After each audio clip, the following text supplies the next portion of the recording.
नमस्कार, मेरी उपस्थिति जदयू कार्यालय में है और बिहार के चंद मुद्दों पर चर्चा करने के लिए हमारे साथ जदयू प्रवक्ता शंभुनाथ सिन्हा जी हैं। सर, आपका हमारे चैनल में स्वागत। धन्यवाद।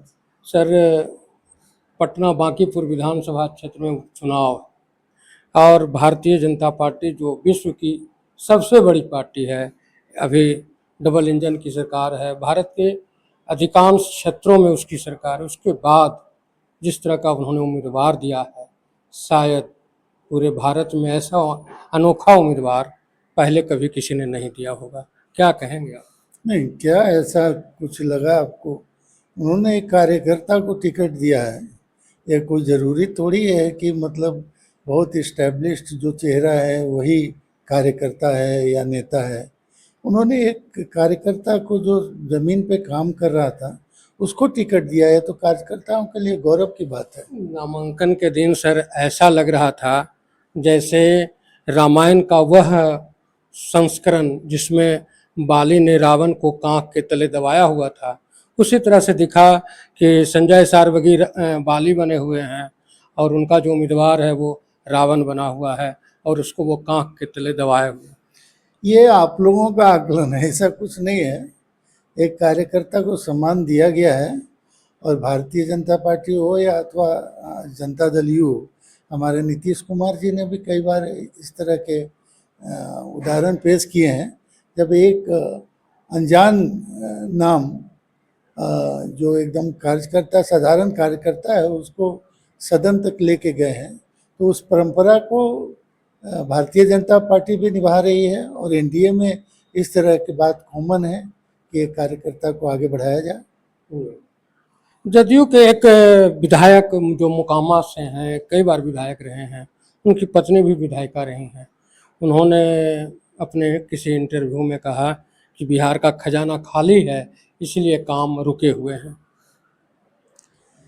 देखिए, ये तो बिहार सरकार के बात है और खजाना खाली ऐसा कोई प्रदेश नहीं है जिसको केंद्र से मदद की ज़रूरत नहीं होती है। एक से एक विकसित प्रदेश भी हैं, उनको भी केंद्र से मदद होती है।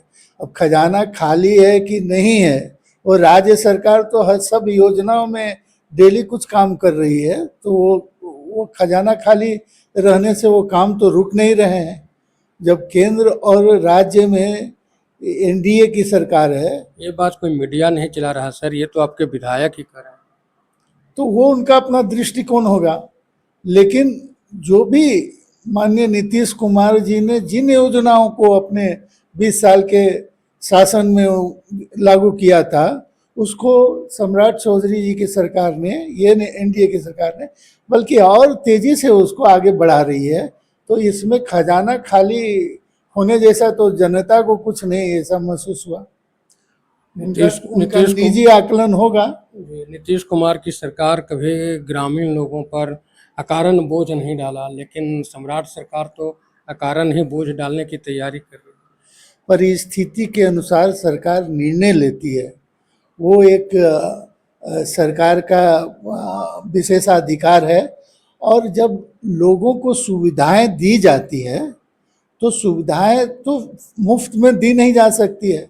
जब सुविधाएं नहीं मिलती है तो लोग बोलते हैं ये सुविधा नहीं है, वो सुविधा नहीं है। मगर जब सरकार सुविधा उपलब्ध, गाँव में कहाँ न सफाई के लिए कोई कर्मचारी बहाल है न कुछ है, फिर सफाई के नाम पर तो आने वाले समय में अगर सम्राट की 30 से 35 की सरकार बनी तो ऑक्सीजन पर भी टैक्स ले जाएंगे। ये गलत सोच है। ग्रामीण इलाकों में अब पहले वाली स्थिति नहीं है। अब जो ग्रामीण इलाके हैं उस देखिए, वहाँ भी 3 मंजिला 4 मंजिला पक्के मकान बन चुके हैं। वो सरकार की देन थोड़ी है। नहीं तो पहले क्यों नहीं बनते थे? सरकार ने वो स्थिति, वो सुविधा, वो मतलब आपको वो उपलब्ध करवाई है। सड़कें उपलब्ध करवाई हैं, कानून व्यवस्था बढ़िया हुआ है, बिजली की उपलब्धता नीतीश कुमार जी ने करवाई।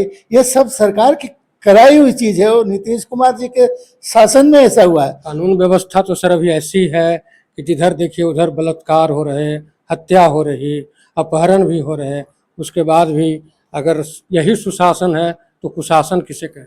कुशासन उसे कहते हैं जब वो पहले की सरकार थी तो जब अपराध होते थे तो उनको पुरस्कार दिया जाता था, और ये सुशासन की सरकार है जहां अपराध होते हैं तो उनको सजा मिलती है। और कई ऐसे मामले हैं, या हम समझते हैं कि 90% ऐसे मामले हैं जो इस तरह के अपराध में 24 घंटा से लेकर 48 घंटा तक में अपराधी पकड़ के उसको सजा दी जा रही है। वैसे ही अपराधों में सजा मिल रही है जिसमें सत्ता के लोग नहीं संलिप्त। एकदम गलत बात है। नीट छात्रा में कहाँ मिला था? कभी कभी भी नहीं। नीट छात्रा के कई महीने हो गए। वो जरूर मिलेगा, मिलेगा, ऐसी बात नहीं है कि जो भी दोषी होंगे उनको छोड़ दिया जाएगा, इस तरह की बात नहीं है। मिलने की बात कहते हैं सर, तो नीतीश जी के सरकार में एक हत्या हुई, उस हत्या को सीबीआई का जांच कराया गया। नीतीश जी की सरकार चली गई, अब सम्राट की सरकार है, कहाँ उसे भी तो आज तक न्याय नहीं मिला। जब जांच सीबीआई को चली गई है तो ये तो राज्य सरकार का ही नहीं योगदान है कि इसकी जांच सीबीआई से कराने के लिए की गई है। तो सीबीआई से बड़ी कोई जांच एजेंसी तो है नहीं इस देश में। परिणाम में विलंब क्यों? तो परिणाम आएगा, हर चीज का एक प्रक्रिया होता है, प्रोसेस होता है अपने तरीके से, उसमें हम लोग क्या हस्तक्षेप कर सकते हैं, या कोई भी आम नागरिक क्या हस्तक्षेप कर सकता है? वो तो मांग ही कर सकता है कि सीबीआई जांच कराई जाए। सरकार ने तो वो करवा दिया, तो निश्चित रूप से उसका परिणाम आएगा। पटना जंक्शन के दोनों क्षेत्र में, करबीघाहिया साइड में भी और हनुमान मंदिर के साइड में भी सेक्स व्यापार खुलेआम चल रहा है। जैसे ही सूरज ढलता है वैसे ही वह बाजार जो है चरम पर हो जाता है। जैसे जैसे रातें ढलती हैं वैसे वैसे व्यवस्था और बढ़ती जाती है, जिसका दुष्परिणाम यह हुआ कि बंटी यादव की हत्या हो गई। देखिए, सरकार के नाक के नीचे जहां पूरे शासन के लोग बैठे हैं, वहां इस तरह का सोनागाछी बन गया सर। देखिए, आप देख रहे होंगे पिछले कुछ महीनों में इस तरह के व्याभिचार में जितने लोग लिप्त हैं उनको किस तरह से पकड़ा जा रहा है, गिरफ्तार किया जा रहा है, उनको सजा के लायक बनाया जा रहा है। तो सरकार को, प्रशासन को अगर इस तरह की कहीं भी सूचना मिलती है तो वो त्वरित कार्रवाई कर रही है और ऐसे लोगों को चिन्हित करके उस नेटवर्क को नष्ट किया जा रहा है। कहाँ सर, अब तो बंटी यादव जब मारे गए, उनकी हत्या के बाद जदयू के लोग राजनीति करना शुरू कर दिए। जदयू के एक वरिष्ठ प्रवक्ता हैं, वो कह रहे हैं कि वो शराब माफिया था इसलिए उसकी हत्या हो गई। देखिए, वो पुलिस अनुसंधान का विषय है, न हम आप ये कुछ कह सकते हैं ना आप कह सकते हैं। जानकारी के पहले किसी पर आरोप लगाना उचित है सर? तो आप आने दीजिए पुलिस का रिपोर्ट, आपको दूध का दूध पानी का पानी हो जाएगा। आपको पता होना चाहिए कि उस घटना में पंजाब से पकड़ के अपराधी को पुलिस लेके आई है और पुलिस हर तरह से उसकी जांच कर रही है, और उस पर जिस समय प्रशासन और पुलिस खुलासा करेगी आपको भी सच्चाई पता लग जाएगी। अभी तो लोग आकलन कर रहे हैं, अनुमान लगा रहे हैं अपने अपने तरीके से। तो दम ठोक रहे हैं कि वो शराब व्यवसायी था।